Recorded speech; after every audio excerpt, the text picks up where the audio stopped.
കണക്കുകൾ സൂക്ഷിച്ചു വയ്ക്കുന്ന ഒരു ബന്ധവും ശാശ്വതമായി ഈ ഭൂമിയിൽ ഇരുന്നിട്ടില്ല. എന്താ കണക്ക്? ഞാൻ നിനക്ക് വേണ്ടി ഇത്രയും കാത്തു നിന്നില്ലേ? നിനക്ക് വേണ്ടി എന്തെല്ലാം ഞാൻ ചെയ്തു തന്നില്ലേ? നിനക്ക് വേണ്ടി എത്രയെത്ര സമയങ്ങളിൽ ഞാൻ കൂടെ നിന്നില്ലേ? എന്റെ തിരക്കുകളെല്ലാം നിനക്ക് വേണ്ടി മാറ്റിവെച്ചില്ലേ?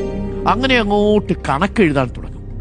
ഓർമ്മകളിൽ, നിങ്ങളുടെ ബന്ധങ്ങളിൽ ഈ പറ്റുപുസ്തകം എന്ന് കടന്നുകൂടുന്നു, അന്ന് ആ ബന്ധത്തിന്റെ ഊഷ്മളത അവസാനിക്കും. ആ ബന്ധം ബന്ധമല്ലാതായിത്തീരും. Love ends when love begins എന്നാണ്. നിയമം തുടങ്ങുന്നിടത്ത് സ്നേഹം അവസാനിക്കുന്നു, കണക്ക് തുടങ്ങുന്നിടത്ത് ബന്ധങ്ങളും അവസാനിക്കുന്നു.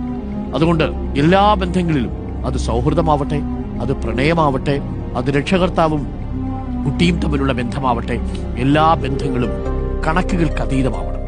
നിങ്ങൾ അവർക്ക് വേണ്ടി ചെയ്യുന്നത് അവരുടെ സന്തോഷത്തിനാണെങ്കിൽ ഒരു പുഞ്ചിരി മാത്രം പോരെ നിങ്ങൾക്ക് സമ്മാനമായി ലഭിക്കാൻ.